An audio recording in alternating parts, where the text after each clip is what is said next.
Guys, kalian pasti tahu kan yang lagi viral banget tentang film Santet Segoro Pitu. Dari film ini mulai rame banget pembahasan tentang santet di media sosial.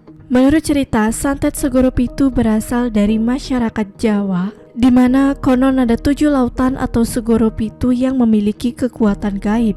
Dukun yang menguasai ilmu ini dipercayai mampu memanfaatkan energi dari lautan tersebut untuk mempengaruhi kehidupan orang lain. Penggunaan santet ini sering kali dilakukan melalui ritual-ritual yang melibatkan doa, mantra, atau objek-objek tertentu, contohnya seperti air dari laut, guys.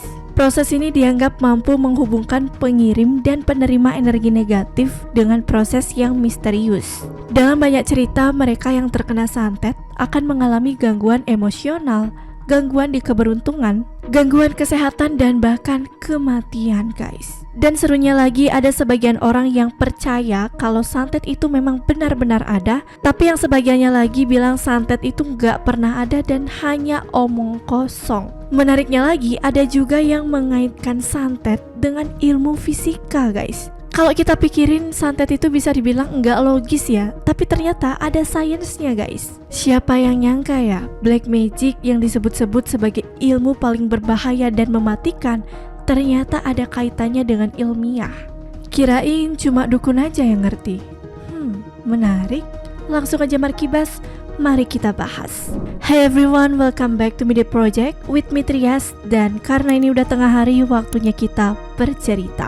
Kalian pernah dengar tentang fisika kuantum nggak, guys? Ternyata cara kerja santet bisa dijelasin melalui ilmu fisika kuantum. Kaget nggak kalian? Tiba-tiba magic jadi science. Dan dalam ilmu fisika, santet adalah bagian dari fenomena, guys. Sebentar, ini maksudnya fenomena gimana ya? Konon katanya, melansir dari Hobbes ID, di awal 1900-an para ilmuwan fisika menemukan beberapa fenomena dalam fisika yang belum bisa dijelaskan oleh fisika klasik. Yang kemudian ini disebut dengan fisika modern, yang mana ini berhubungan dengan dimensi kuantum alam semesta karena adanya penemuan fisika kuantum ini.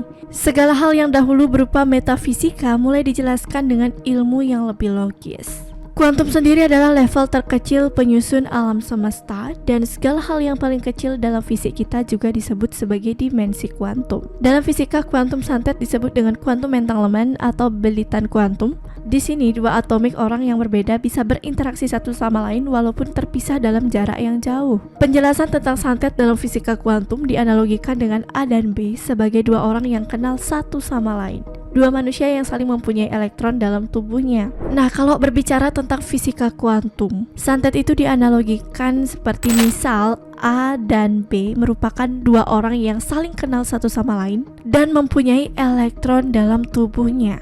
Misal, B ini pengen hasil yang berbeda. Nah, si B ini hanya perlu memaksakan hasil itu sesuai keinginannya, dan secara otomatis si A akan mendapatkan hasil yang sama sesuai keinginan si B. Kenapa bisa demikian? Karena tadi dalam fisika kuantum itu kan menyebutkan dua orang yang saling memiliki elektron di dalam tubuhnya.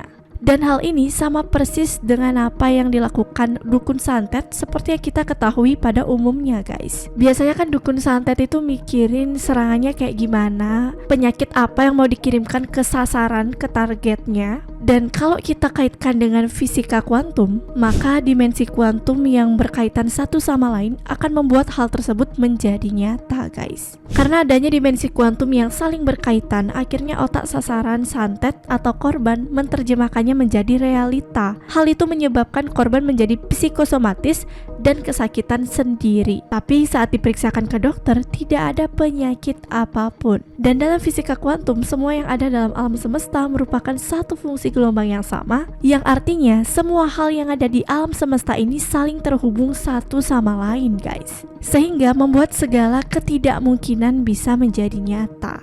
Kan ada tuh ya yang sering bilang gak ada yang gak mungkin di dunia ini. Mungkin ini salah satunya ya, karena kalau kita mau percaya agak sulit, tapi ilmunya bilang kayak gini, guys. Gimana setelah kalian dengar tentang fisika kuantum, aku pribadi sih ngerasa ini ilmu unik banget ya. Aku jadi mikir nih, guys, kalau dikaitkan sama fisika tadi, jangan-jangan dukunnya emang pinter fisika ya. Makanya bisa nerapin fisika kuantum yang 11-12 sama santet itu, guys. Menurut kalian gimana? Coba komen di bawah.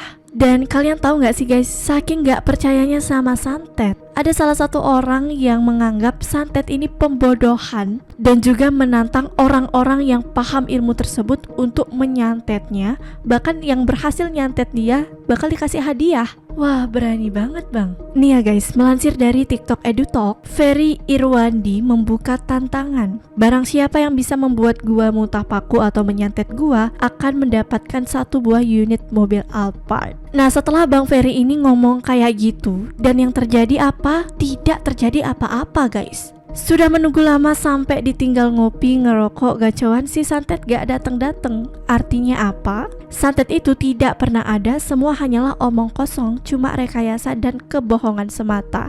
Dan apa yang terjadi jika santet dan ilmu perdukunan itu benar ada? Dengan adanya ilmu kebal dan santet, kita tidak perlu fokus melatih militer, tapi hanya perlu melatih dukun itu untuk melindungi negara dan menyerang tanpa kontak fisik. Lalu kata Bang Ferry, kalau negara kita punya dukun, maka nggak perlu ada lagi kuliah farmasi, kedokteran, kesehatan, dan lain-lain. Kita tinggal panggil dukun aja untuk alternatif pengobatan. Dan logikanya, kalau memang ilmu sakti itu beneran ada, kenapa negara kita masih banyak koruptor, masalah judi online, kemiskinan, dan lain-lain? Dan kalaupun memang ada, buat apa lagi kita bayar mahal-mahal pendidikan untuk belajar? Semua dukun jika trik atau pendukunannya gagal, pasti alasannya karena masnya dari garis keturunan orang hebat, masnya orang bagus, dan masih banyak macam-macam lagi. Lebih lengkapnya lihat sendiri di pesulap merah.